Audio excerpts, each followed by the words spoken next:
welcome to the second episode of Flash Sessions, where we want to talk with founders and different people using Bitcoin day to day. Today, we are very lucky to be joined by Remu, founder and CEO of BTC HEL. Hey, Remu, how's it going? It's busy. We are just around the corner of our main event, BTC HEL 2025. It's about a month until the main event occurs. Things are getting pretty heated, but that's a positive thing. Yeah, definitely. Anyway, so right now at this time, can you remind everyone the dates of the event before we take deeper?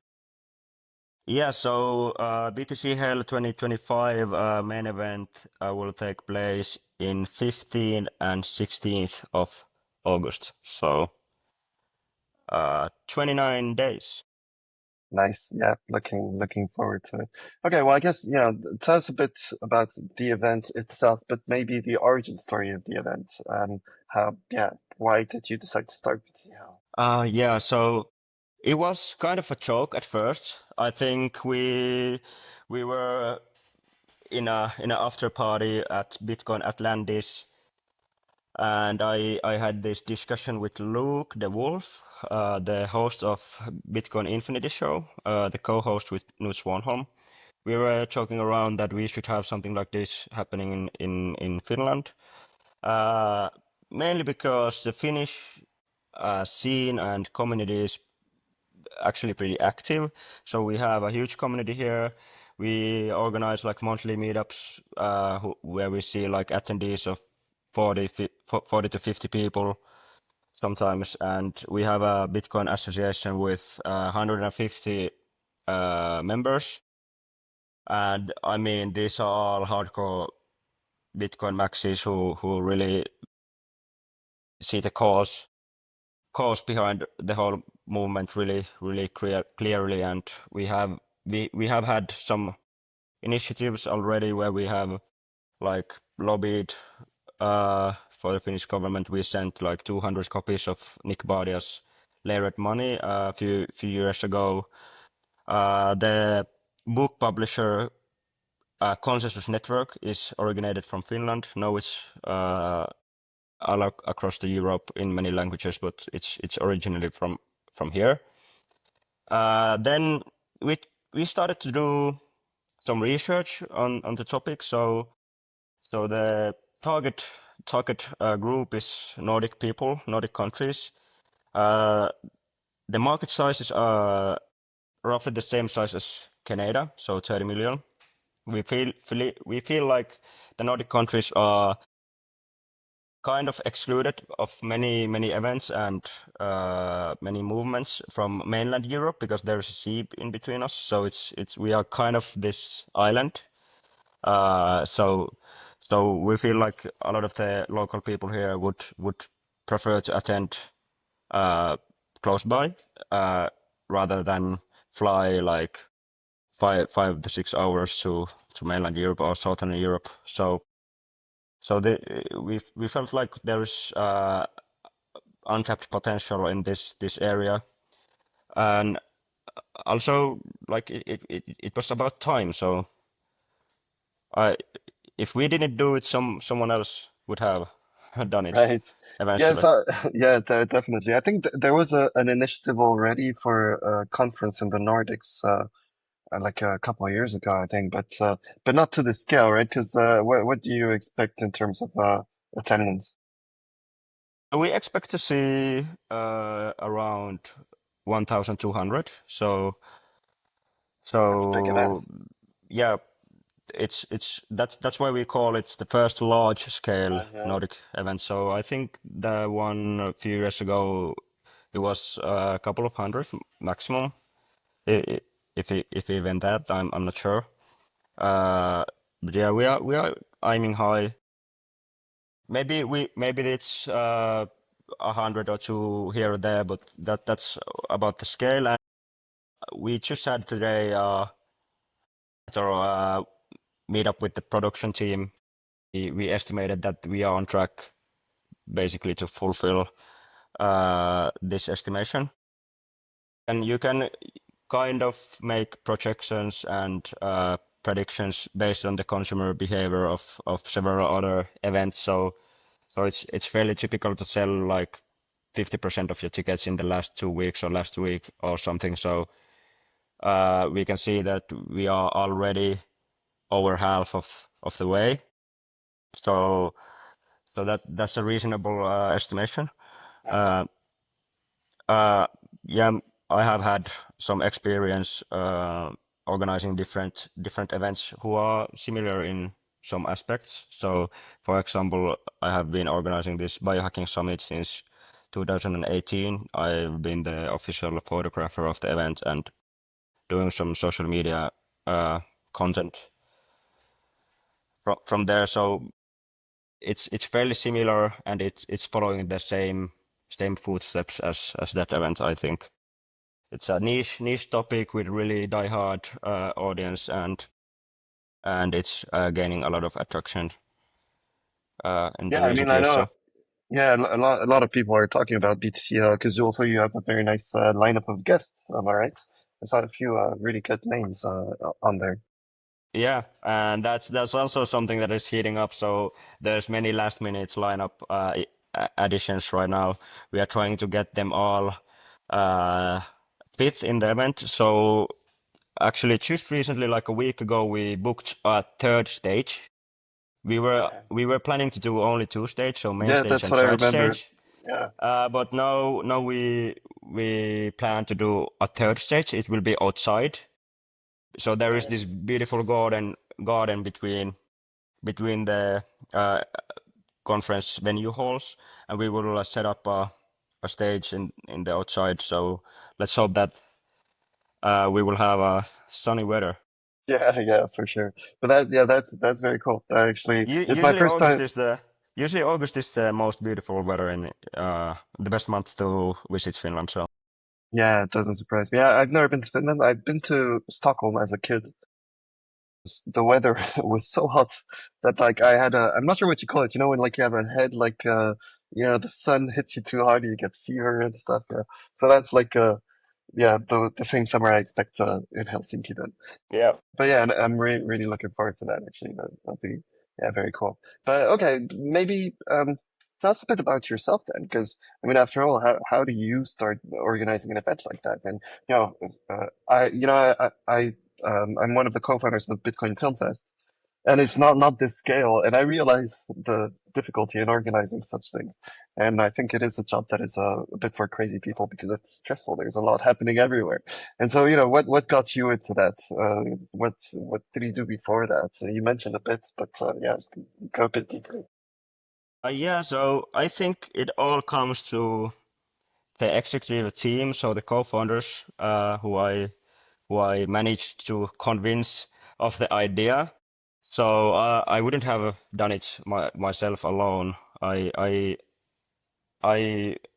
knew some people too who are not even from the Bitcoin space. They are just professionals who have been working in the event space before. So my co-founder Samuli, the, he was one of the executive team of Junction. So Junction is this hackathon kind of like tech acceleration event in Helsinki. So I recruited him, and he was on board with me, and he was already interested in Bitcoin and was holding some, and he thought that it's a great idea. So that was the first step. Then the second step was to convince this event production company, Core Event, who I know of from bunch of different events.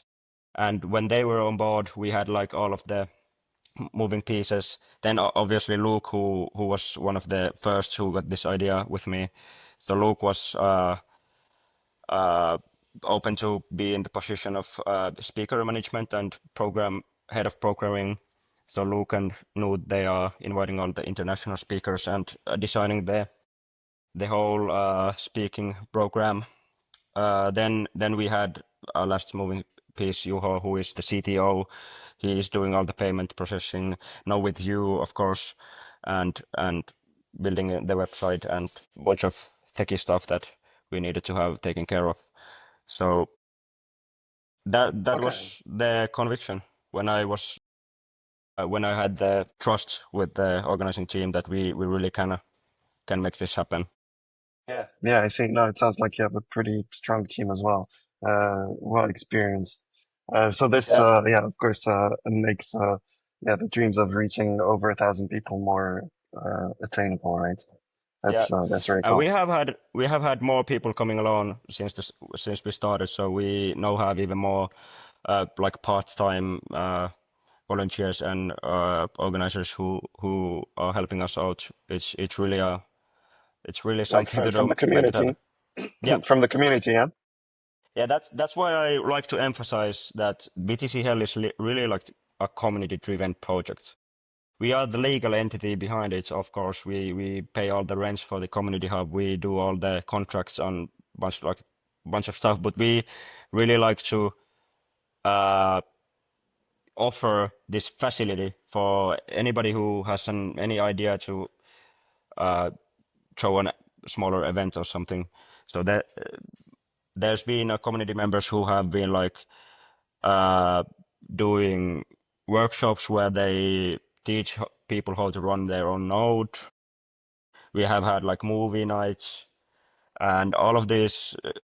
We have poker game nights at the hub Okay. and bunch of smaller events, and all of those have like different community members as the head or the responsibility. So it's really a grassroots from the bottom up movement, I think. Right, yeah. Yeah, and you mentioned that the community is very strong as well, so that's pretty good. And actually, who do you expect to attend more, like locals from the community, also people from abroad, and what about locals that are not into Bitcoin? What's the approach to Bitcoin that they have? And do you expect some people to come? Yeah, that's actually a, that's one of the greatest problems that we are facing here. So it's a really tight balance to make an event that is catering to the hardcore Bitcoiners who have a close, tight community already online and who expect to see some kind of content on the stage and some kind of companies on the exhibition and the side events. They have a certain taste. So we want to cater to that, of course, because we want to give back to the community and uh, we want to like promote the Bitcoin ethos. But we also want to have the event as accessible as possible to people who are on the fence, who are just interested in Bitcoin. They have just started, or they just want to come to look around, etc., etc. So we feel like the Bitcoin project has a lot of intersection in different fields. So there is some sweetcoiners who are from the Wall Street. They are now really interested just recently. Then there is these freedom fighters who are like hippies and punk people who just want to fight for their freedoms. Then there is like activists from different uh, humanitarian human rights angles. Then there is even some environmentalists like Daniel Batten who talk a lot about Bitcoin mining aspect and how mining can be beneficial for carbon emission reduction. Or yeah, so there's so many angles and intersections. For the energy field, we have a side event for energy executives in on Thursday. So there's so many different subgroups of Bitcoiners that we want to cater to them all, and we try to.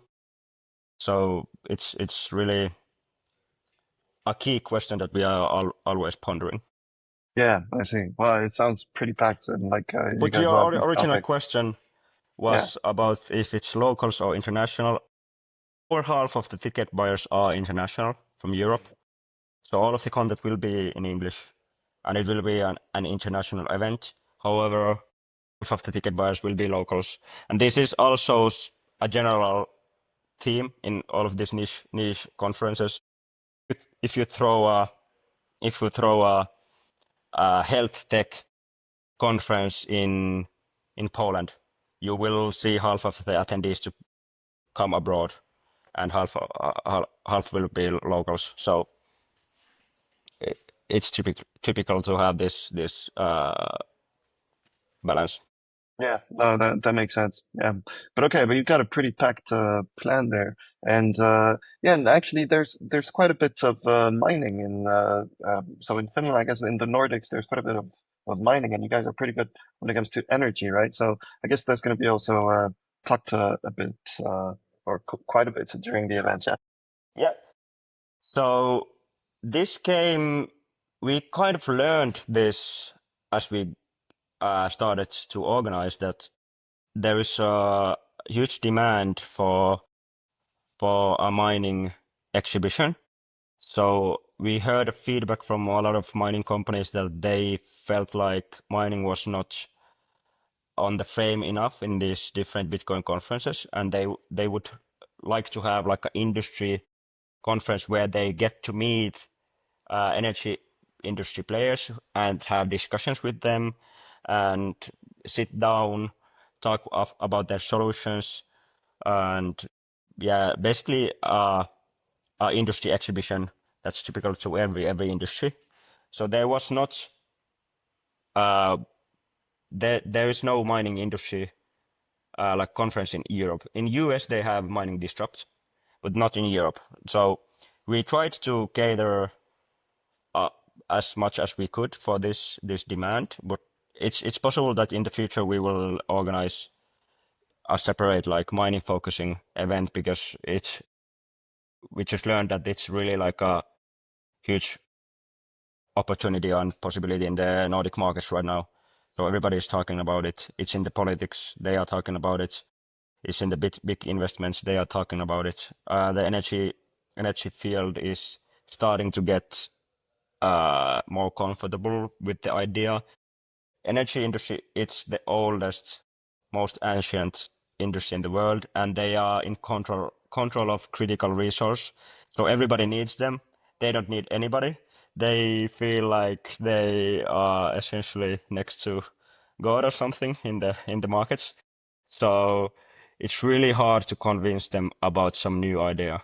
Like they are so used to their traditions, and they are so used to that they don't really need a lot of innovation because everybody needs electricity. But now that I have talked, so we did a pilot where we took a week and we called to 170 energy industry companies in Finland, and we just cold called them and asked them if they want to talk about Bitcoin mining, and then we told about our event and that we can reach Bitcoin miners. And one of the key points was that they need basically a trusted third party that validates that the Bitcoin miners are legit players, because because it's a new field, there's some uncertainty if new companies, if they are actually like ready, and if they are legit enough to commit to a huge project. So it's a high risk for the energy player and high benefit for the new miner. So there is kind of this unbalance in the negotiation. So they would like us to validate that we only have like the best and most trustworthy mining partners at our events. So. Yeah, yeah, no, this makes sense. As you said, it's not like they need anyone, Mhm. and so they can be very picky as to who they work with, and they need to work with people that can meet them where they are. So with the yeah, right legitimacy, the right structures, legal framework, and all of this, obviously. Yeah, that's well, very interesting. You seem to also have yeah, really dug into this topic, which I think, yeah, hopefully you'll be able to bring these two industries nicely together, because they definitely need to talk some more. I agree. Um, okay, well, so um, changing a little bit, and you hinted to this as well, um, that you're going to be handling payments in Bitcoin during the event, thanks to Flash and thanks to our physical point of sale devices. Um, and I mean, we're super excited about it. So actually, I think it's going to be a very, very good experience for merchants and for users. But why was it important for you to accept Bitcoin payments at the event? Mhm. So obviously, we see it as benefits to accept Bitcoin payments because if we ever gonna have any surplus, we are gonna keep it in Bitcoin. We'll, we believe in the Bitcoin value proposition. We believe that it's gonna increase in price as people discover its real utility and value. But yeah, to me it's obvious we have to accept Bitcoin. We sell tickets to Bitcoin. What you guys are important for us is that it's not maybe as obvious to merchants on our venue or for like the restaurants, but we still want to offer our attendees the possibility to pay with Bitcoin. So it's quite a lot of work to onboard merchants. We have actually done it before even we had this event organization behind us. So the Finnish active Lightning Network community helped some uh, some merchants, so some restaurants to accept Bitcoin, just so that we can have meetups where people can pay with Bitcoin. That was the first step. That obviously we're gonna choose the restaurant that accepts Bitcoin and Yeah, of have the course. monthly meetups there. In time, in few years, it increased from one to two to four. I think now it's something like six to seven restaurants around the capital area. So we have done it. We have done some pro bono work on that already, and we know that it takes some time to convince the restaurant that it's a good idea, that it's not too much of a hassle, that it's actually beneficial for their business model, for their cash flow, and for what they have to have in mind when they do accounting, etc. There's a lot of questions that they have, and it typically takes like few hours of meeting with them to convince them to accept Bitcoin.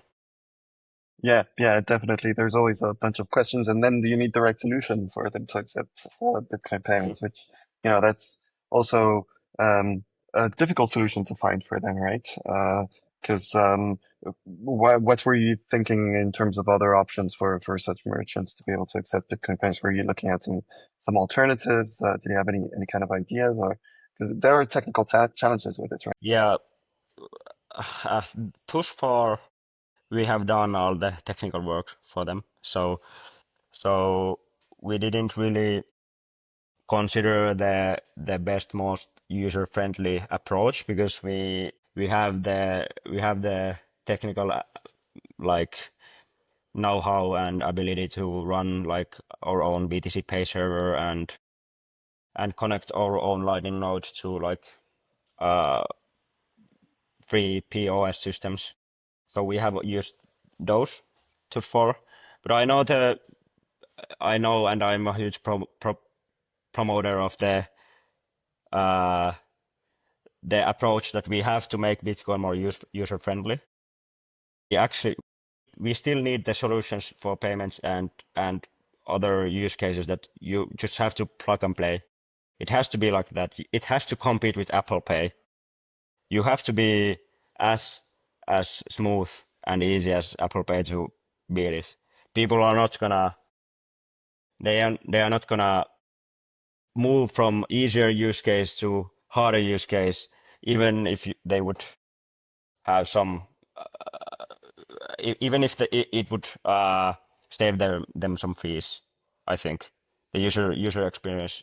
People always people are lazy. They always go with the easiest solution. They always want to make their life easier and more convenient. So there's still a lot of work, and we need innovation in the user experience.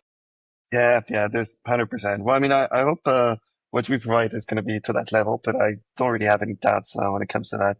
I mean, we can cover briefly what it'll be, but essentially, I think I have one of the devices similar to the ones that will be given to your merchants. Essentially, I mean, of course, we're going to be there for the whole process, but essentially, we're going to provide such device to each merchant, and they'll just need to download our Android application. This gives them a self-custodial wallet, and from this self-custodial wallet, well, they can open the point of sale, and they'll be able to charge there directly. So all connected to their own wallet with our point of sale device that will also print a ticket, accept both cards through NFC payments. So like a full, yeah, rounded thing, which I think literally the onboarding should be just a few minutes, other than like the extra questions that they'll have.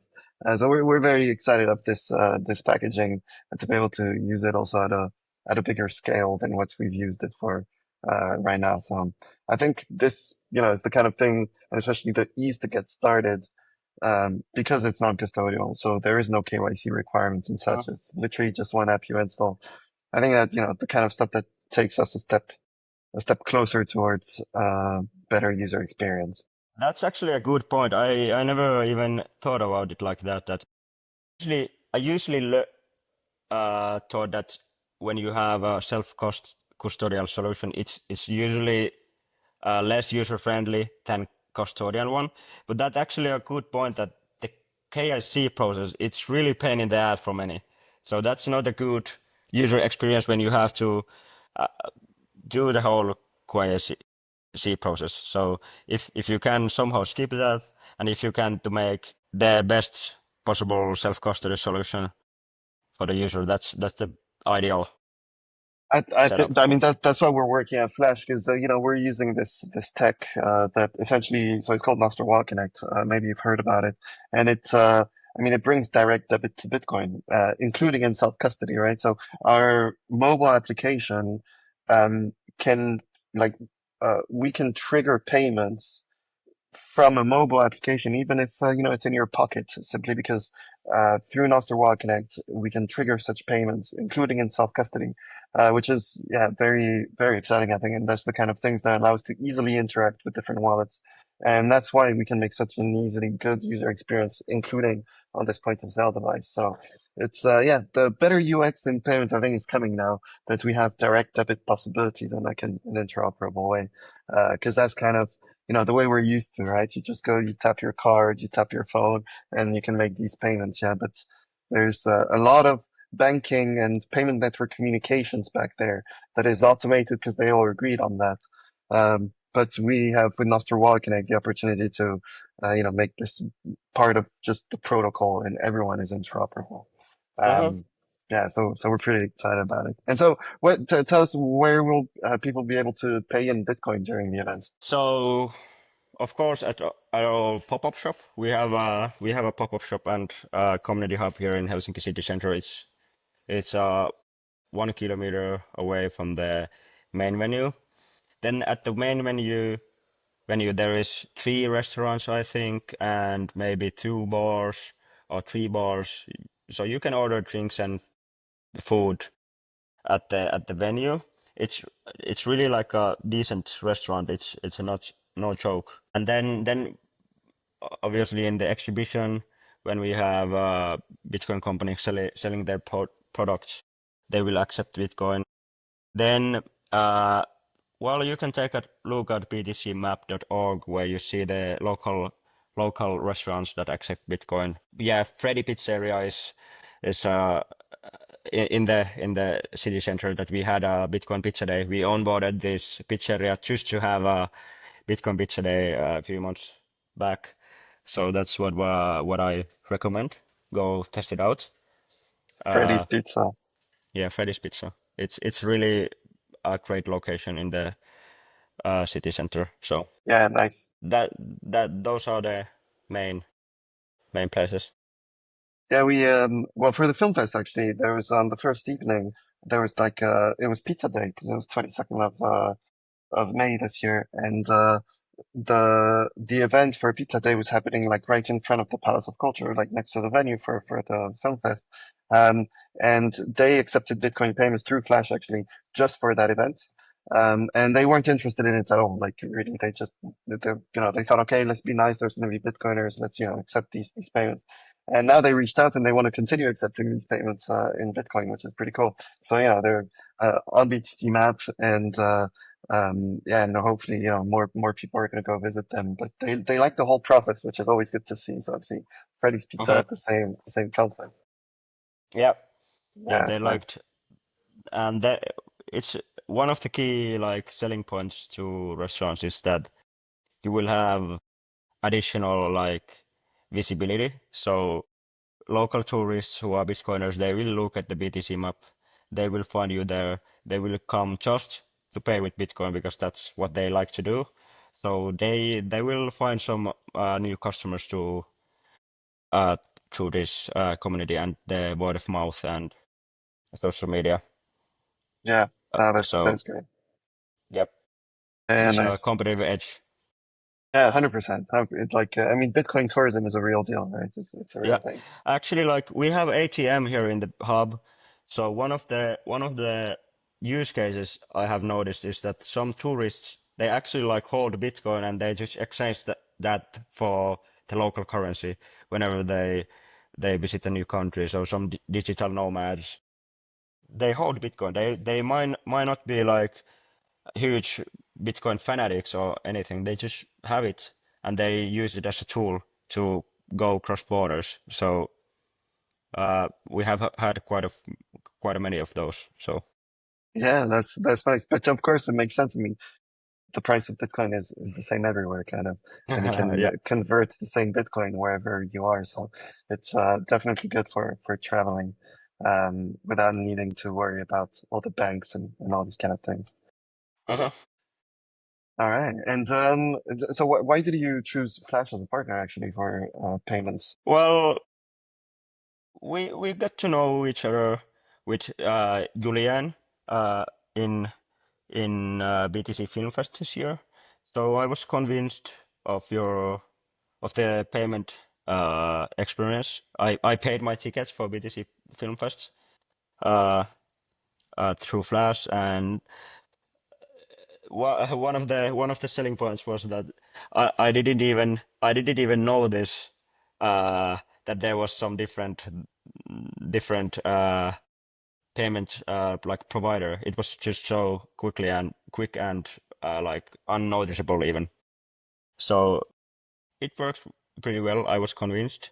I saw your marketing at the event, so your like backdrops and banderoles at the venue. So marketing at events, it works. You should market Definitely. at the local events. You will uh, catch some eyes and you will have some opportunities through that. Yeah, we sat next to each other at the VIP dinner with Julian and we talked about it and the idea came from there. But I think I trust your solution. It seems to just work. That's what you like to see when you are doing things professionally. You want it just work. Uh, you want to avoid all problems. That's the main goal. Uh, but yeah, that was the uh, seed of this partnership. Yeah, no, that's nice. And by the way, I don't know if you remember, but after the VIP dinner at the Bitcoin Film Fest, we took a taxi together and with Tomek, That's true. That's true. Yeah, that's true. and I But I did. remember that. Yeah, sorry. Go ahead. I know that I remember that you didn't have a place to sleep for that night. Yeah, we lost our key to our hotel. But the the after party went so long that the You hotel, didn't need a hotel. yeah, they opened the doors already, so we we'll get to go to our apartments. Yeah, very nice. But I didn't know that you were one of the co-founders or organizers Yeah, that's right. of Well, the so events. now I separated more from the organization because just no time with Flash, but still like supporting, of course, where we can, and but yeah, originally with Tomic together we started this. The whole idea at first. I mean, of course, the idea came from Tomic because he's the one that's with all these ideas, and he originally wanted to screen just my film, my document, because I made a documentary, Bitcoin, the Great Reset and the Rise of Bitcoin. And so he just wanted to screen this during a conference he was organizing. And then he thought, actually, let's not just do one screening. Let's organize a Bitcoin film fest. And I said, okay, yeah, let's go. And so that's where like the whole thing started. So yeah, so I was very involved for the first and second edition, but the last one, not much time other than like support and sponsorship and with like payment solutions. So that's yeah, that was it's a great event to be honest. I recommend everyone to always go Yeah, check it out. I liked it. That Yeah, was more of the core target audience of like hardcore Bitcoiners. So it was yeah, yeah. That's high signal. yeah, yeah, Everybody was just all in, in every aspect of their life. That was really like, yeah. That's and true I in like every the approach aspect. that you have something to stand out to. It's basically only focusing on the culture, not for the finance, not for the industry, not for the startups, not for the VCs, not for the. It's just for the culture, and it's totally a different vibe compared to these bigger events. Yeah, yeah, I agree. It's I mean that's what we do. I mean there's so many voices in Bitcoin, and of course like the more mainstream events, well they're going to talk more of the mainstream topics. Um, but yeah, the point is to bring the hardcore Bitcoiners over to the Bitcoin Yeah, Film Fest. yeah, Yeah, and you managed to do that. yeah, yeah, yeah. Well, and so there's been three editions, and actually coming back to BTC HEL, then how do you see this? Do you already think of a edition following BTC HEL 2025? Yeah, we already booked our venue for next year. We already We already have the dates. They will be announced at the last day. We already plan on some updates on the concepts. So the first edition is a little bit of like eh, it's basically science. We fuck around and find out. Now we know what works, what the local audience wants, what the international audience lacks of in Europe. We know our competitive edge that we are going to focus on. We know our themes, tracks, all of the rough ideas. So we start executing. Actually, I will take a month off. So after this event, but right away in next autumn we will start executing on the next edition. Okay, yeah. Well, I guess yeah. The sooner you start, the more you can do and get organized. Because when do you start the organization for BTC Health this year? I mean, last August, start of Right. August already. But for the first edition, there's a lot of things that you don't have to do again next year. Mhm. So forming up the company, getting your first finances, doing all the shareholder agreements, a lot of like legal work, bank accounts, all of this is now done for once, Yeah. so we can focus on the real deal uh, right away. Yeah. Yeah. No, that makes sense. Uh, by the way, did you know that BTC Hell at the venue that we have cinema, we have a kino. I think you may have mentioned that actually when we were on this ride with Tomek after the dinner. And is it going to be used at all during the event? Yeah, it's gonna be the second stage, but all it's also gonna be used for screenings. We have booked a screening for Dirty Coin on Friday because Friday is focusing on mining and the industry. So we are gonna show Dirty Coin after the last talk on Friday. But on Saturday we still have a place for a few full like length of a movie. So if somebody from the BTC Film Fest organization wants to take a lead on Saturday screenings, we can talk more. Okay, yeah, I'll mention it to the team then. That's yeah, very very nice. Yeah, for sure. Okay, cool. So maybe some screening also on the Saturday will be added. That's exciting. Okay, and so you mentioned that you're thinking of like being able to um organize some other potential side events. So in the case when we're talking about merchant and energy, but is that kind of the direction you also want to take with BTC House? Like maybe one big recurring event, but some stuff here and there. Yeah, that's the vision that you Yeah, have. that's exactly what we are gonna do. We are gonna do a big event once a year. Then we're gonna have this second event that's gonna be more on the mining and the industry side of things because it's really hard to balance together the cultural and the community side of things and then the professional side of things. Those are so different. So under the same roof, it's not really feasible. So we're gonna do two events, but the concepts and the names and the dates they are still not announced yet. Uh, but yeah, that's at least the direction that we are heading on. Uh, then yeah, the side events of this year's event are pretty much locked already. So we have the Energy Summit on Thursday. That's for the energy sector outside of mining and outside of Bitcoin. It's completely like it's not even we don't even mention Bitcoin there at the first door. We are just talking about like these flexible data centers that are Bitcoin miners, by the way.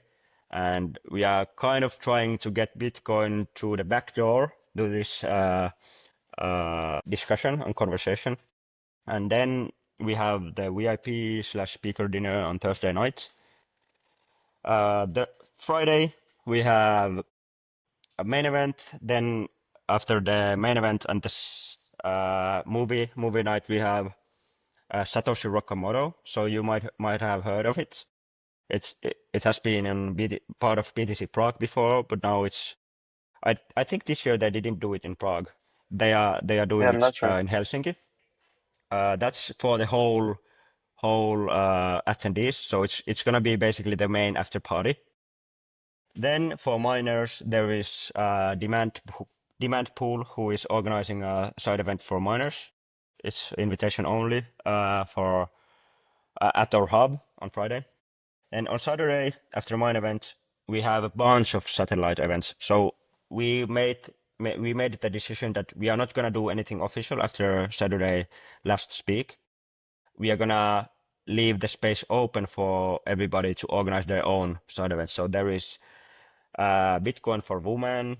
It's the same crew that started the Bitcoin Budapest, but they had to cancel. So now they're doing Bitcoin for Women in Helsinki, and that's the community is called Les Femmes Orange.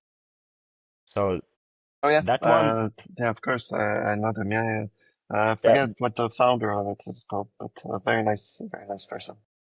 yeah. Then there is CoinMotion Sauna in Restaurant Löyly. It's for local audience mostly. Uh, and yeah, some others still who are planning on doing satellite events on Saturday. And Sunday is basically open still. So if some people they are staying for a few days after the event, because for many it's their first time in Helsinki or in Finland. And this is something that I have heard from many that they are actually excited about visiting all of these exotic like local Bitcoin events because they get to travel with their family and they get to meet local Bitcoiners, and that's exciting for many international attendees. Yeah, yeah, So we have still some space on Sunday, and by the way, on Wednesday we have Founders Sauna. So before right. the main event on Wednesday, it's focusing on the Bitcoin startups. We have VC partners like Jeff Booth, Alex Mann, Eric Yakes, and a couple of Finnish VCs and angel investors who are attending. And then the founders they work on their presentation during the event. It's like a mini business development hackathon. and then they present their idea or presentation after their proof of work, so to say, and then the winner gets VIP passes for the main event. All right. Yeah, nice. That's okay. So, well, there's stuff happening from Wednesday to Sunday, pretty much. Mhm. Yeah, nice. Okay. So yeah, so your head must be all over the place right now. Yep, you That's better good. believe That's it. good. Yeah, yeah, for sure. And so, what's your goal if you think a bit more long term, and what you're trying to achieve with BTC HEL and everything that you just talked about? Like, what kind of impact would you want to have on the Nordics or maybe beyond? Yeah, so we are growth oriented, so we are trying to do business here. We want to grow. There is a difference in the approach because we are bootstrapped. We don't have any mother organization behind us. We don't have any big Bitcoin company funding us, and that means that we don't have to bow to anybody. We are basically free to do whatever we want and say whatever we want. We can have our own vision. So we are trying to make better events, better conferences to our attendees and visitors, and we think long term. So we are gonna do yearly events, and and yeah, we have plans for long term. Yeah, like orange pilling the Nordics, Yeah. essentially, like a big orange stain there.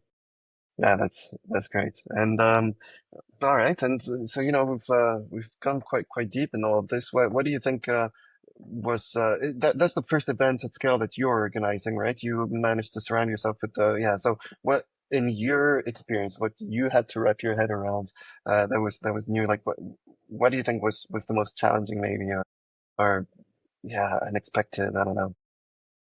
Well, I don't know. It's not my first time organizing events. I have been in smaller roles. I have not been the CEO of an event, but I have been doing. I have been volunteering in many events. I have been in behind booths in Bitcoin events, and I have been photographing a lot of music events, festivals, some business events, and I have seen it through many angles. So there was not that much of unexpected outcomes for me, but maybe the overall like workload is a bit of much. I didn't expect to work around the clock, but well, you have to do what you have to do to make things work. So I'm perfectly fine for it. I'm not complaining, but it's quite something. And maybe okay, this is one thing. I didn't expect people to be so lazy that they don't read anything from our website. There is all the information is on the website. I don't know, maybe we build it wrong, maybe it's bad user experience. It can be on us, but we get so many questions every day, like tens of emails to ask the same questions. Maybe it's typical. I don't know, but Interesting. it really blew my mind off that I have to answer for the same hotel questions every day. That's a lot of Yeah. my Do you time have goes to like that. some templates already you can copy paste? But that's Yeah. interesting actually. I'm checking your website right because I remember being on it and obviously I mean we've been exchanging about the fact that Flash and PCell were going to be working together. So of course I already had a lot of context, but I mean I don't know when just the first screen you get the name, the dates, the location. That's already like 90% of There the is a information travel needed. page. You can book Right. your Yeah. hotel through our website. You can pay with Bitcoin for your hotel and your flights. So Right. we have a deal with ShoppingBit. They are a travel agency. They book your your accommodation and your flights, and you pay with Bitcoin to them. You can do it through our website. There is the hotel that we recommend. It's the closest to the venue. Uh, Which hotel then is that? Scandic Park, Kenneck Park. btchel.com/travel. Yeah, nice. Yeah, I'm checking it out right now because I still Mhm. didn't book my stuff.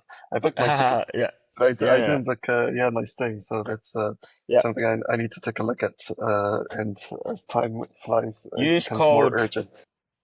use code EVNT, so event, Okay, yeah. and you get a discount for the weekend.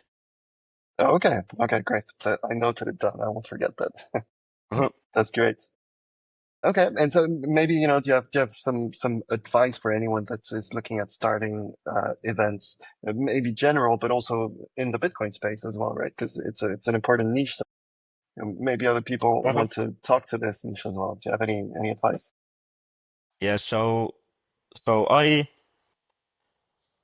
in general, starting your company, starting your event, starting your initiative, if you want to be entrepreneur, if you want to be free, I think people who are on the other side of the table, who are working on a company or they are employee, they tend to put too much load on the idea. They think that you have to have like some big idea that's gonna change the world and have the best like new something something. I think they do put too much load and emphasis on the idea. You don't need the best and the newest and the most crazy idea. You can just have an basic concept. Maybe somebody did it already. Maybe somebody is doing in your same town. You just have to have some concept. You have to execute it better than others. So if you want to do something, you can do what already others did, but you do it better. If you do it better, if you commit to it, if you are ready to work really hard, put a lot of hours in, and if you are ready to learn, if you are ready to research and make better business decisions, you can you can you can create a lot of value just doing some basic ideas but better.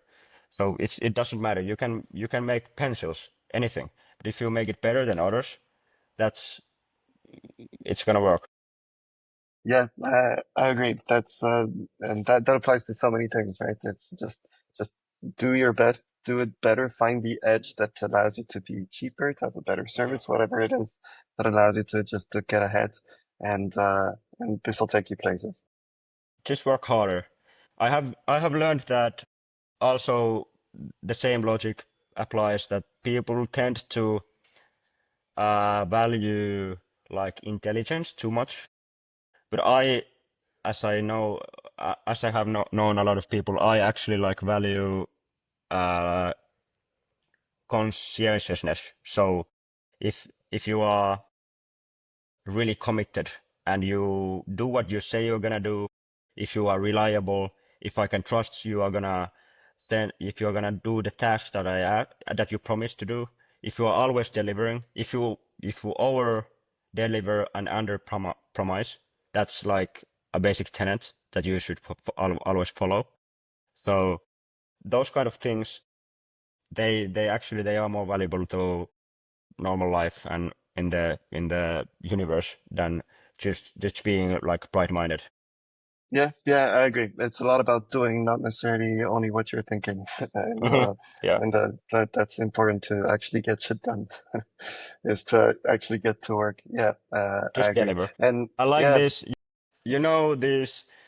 Like I know I like the X/Twitter like spaces where the tech people they are like they have these new memes like you can just do things or or there's accelerationist like there is this movement called EU acceleratorism. They just want to make like EU great again for doing business. So I like those type of guys. They are just doing it, just trying it out, taking risk, uh, and giving their best shot. That's something that I really look up to. yeah, I agree. That's always very inspiring. That's yeah, very good. Okay, well, I mean, we're about to close up here. Maybe do you want to give another, round of when BTC HEL is happening. Just this high level information and redirect everyone where they need to go to find all the information and like to get started. Yeah, so go btchel.com, study it for 5 minutes. You will find all the information. It's 15th to 16th of August. Maybe we really have to like buy a proper website for next year. We did it this ourselves with completely no coding or web development I think it experience. looks good. So I think it looks good to be honest. yeah, yeah, it's our first try ever to do a proper website. So Mm, that's nice. I like it. so yeah, it's when will you release this episode? I'd say next week, likely next week. So 3 weeks then. It's 15th and 16th of August, so now is your time to act. You don't want to miss out. It's possible that we sell a lot of tickets, and yeah, even if you don't want to, if you cannot make it, I would like want to say to all of the mankind that just do things. Yeah, very nice, very nice. Yeah, I appreciate it. Yeah. Well, look, yeah, to everyone watching, do get your tickets for BTCL. We'll be there. I'll be there too. Mhm. Really looking forward to it. So excited to be able to explore Helsinki for a few days. Mhm. Thanks a lot. Sorry. No, I was just agreeing. All right. Well, thanks a lot, Remu, for joining us for this conversation. It was really good to get to know you, learn more about BTCL and your plans. It's very exciting stuff. Yeah, I think talk to you soon, Remu. See you soon in Helsinki, and everyone else. Thanks for tuning in to the second episode of Flash Sessions, and talk to you soon. Mhm. See you.